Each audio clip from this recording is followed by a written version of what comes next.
One of the hardest rooms to renovate in the house is the bathroom. As a DIYer, you need a lot of knowledge and to use many techniques. In this series, we show you all these very techniques. In the previous episode, we literally built. A new bathroom is now on. We've placed a new frame for our walls. We needed to account for that. The installation shaft of the toilet and the built-in plumbing. Construction. As a result, we indeed got sturdy walls. To persist in working on this, construction panels have been expertly installed, with cement securely bonded in the wet zone around the shower area, and superior green drywall utilized throughout the rest of the bathroom space. An extra seal indeed always comes in handy.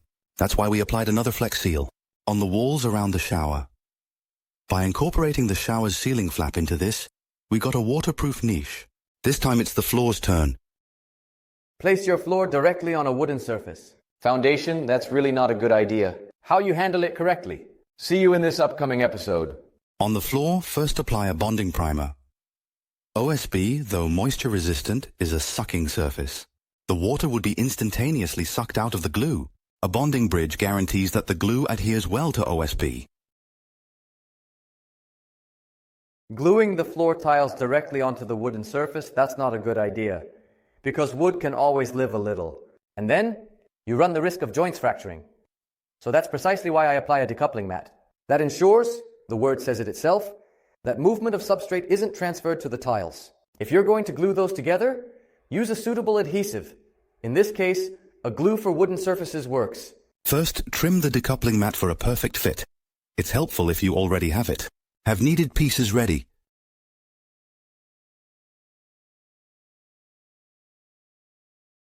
Then gently prepare the glue. Start with the right amount of water in. Mix in tub.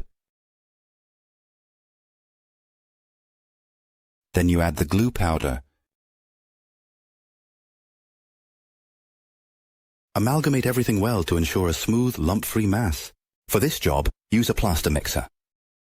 If you lack it, you can rent it. Stir glue until it is creamy. Clean the edges of your mixing tub occasionally. Once the glue's mixed, let it set. Let him rest for a moment, please. The chemical substances in the glue now get time to react with water.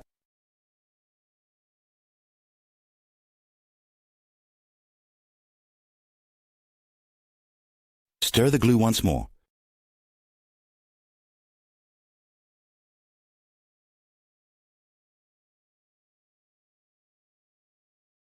Immediately rinse your mixing stick. If you let the counter glue harden on the mixing stick, it will inevitably become a significant problem to get it off later. You glue the decoupling mat to the surface with a fine small glue clamp, size 4. That means the teeth are 4 mm wide, 4 mm tall. Then spread glue on the OSB floor.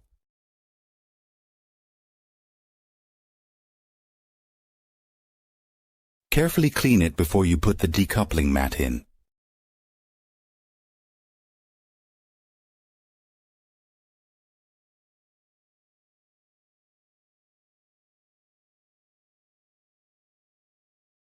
Press the decoupling mat firmly into the glue. It's vital. The glue must stick to the surface.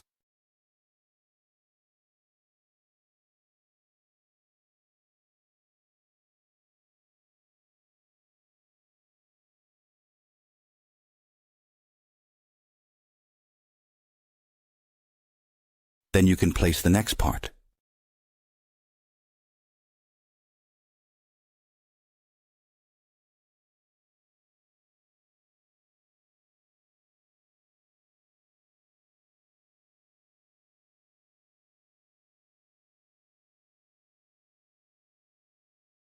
Always place the decoupling mat with the white membrane facing down. Press it firmly into the glue.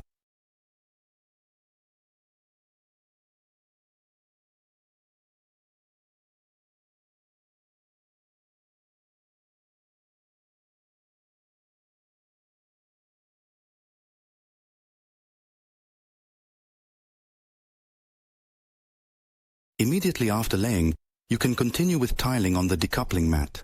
But before you get too excited, first determine the laying pattern for the tiles. We could choose to do the tiles. Let's finish with the shower tray, but then, didn't we end well at that? The other end of the room, actually. That's why we try with it. In the very center of the shower tray as reference, lay out a pair of tiles too. Let's see how you manage to get on. Also, always consider your joint carefully. Place cooling blocks between. This time we actually emerge nicely, everywhere. We lay the tiles flush with the edge of the border. We check if tiles or edge align with the shower tray. Because we want to match with the edge and the reference now, actually, the middle of the shower tray, we do have to carefully grind a piece out of our first tile. We use an angle grinder with a full diamond blade. First, carefully cut through the top of the tile. If it breaks, it's on the line.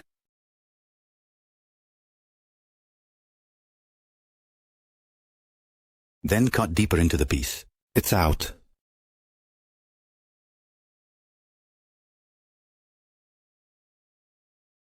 Rounding the corner needs some precision work, but if you're familiar with, a right angle grinder can do it.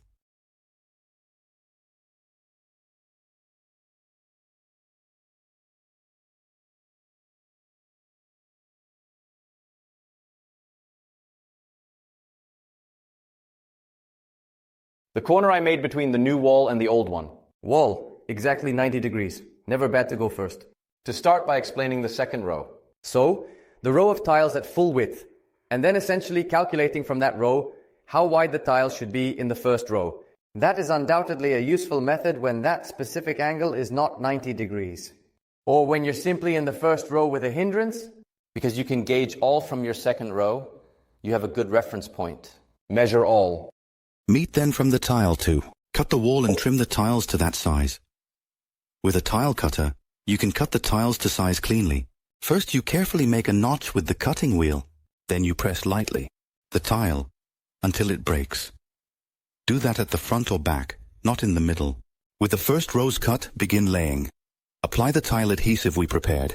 Decoupling mat has a long processing time, so we can still use that for tiling. First, you fill the openings of the decoupling mat, the seal flap hanging on the shower. We apply it, utilizing the adhesive, on the surface of the decoupling mat, ensuring precision. Then, simply squeeze out the glue. We utilize large format tiles of 60 by 60 centimeters here. That's why we also use a large glue comb, with size 10 or 12.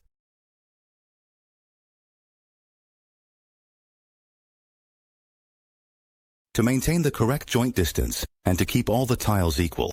To obtain a level, we utilize a leveling system. This system comprises clips and wedges, alongside a special pair of pliers.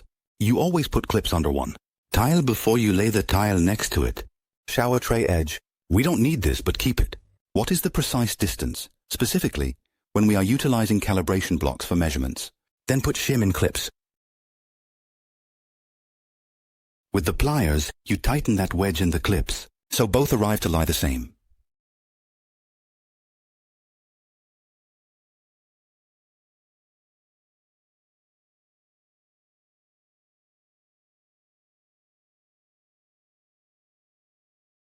You should best double glue large format tiles. That means that you not only glue the surface with a glue camp, but also the back of the tile. You do that flat, so you apply a layer of glue evenly on the back of the tile, before you lay it on the combed adhesive bed.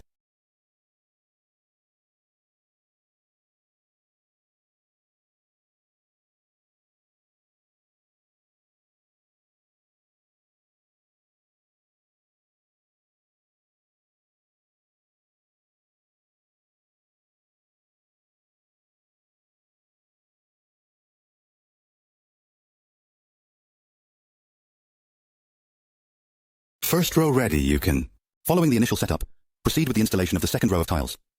It's essential to ensure alignment with the first row to maintain the pattern. First, refill the flat. On the side of your adhesive comb, the openings of the decoupling mat are clearly visible. Then you apply a glue bed with your glue comb and provide the glue. The rear surface of the tile, which is often overlooked, holds significant importance. Place it there.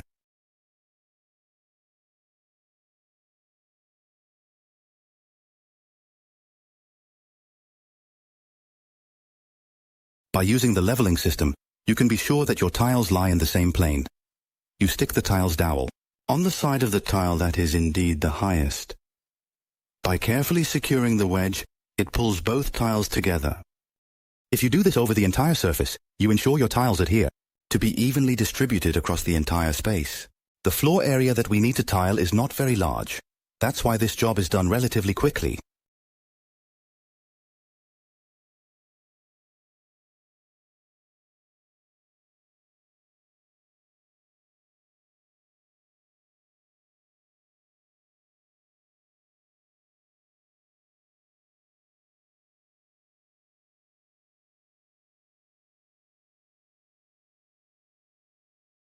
We do not simply tile under the bath, so the bath will partly be on the tiles and partly on the base later, to stand firm in OSB. The floor is tiled, but we are not yet fully ready. We are still tiling the wall of the shower. Then we start grouting.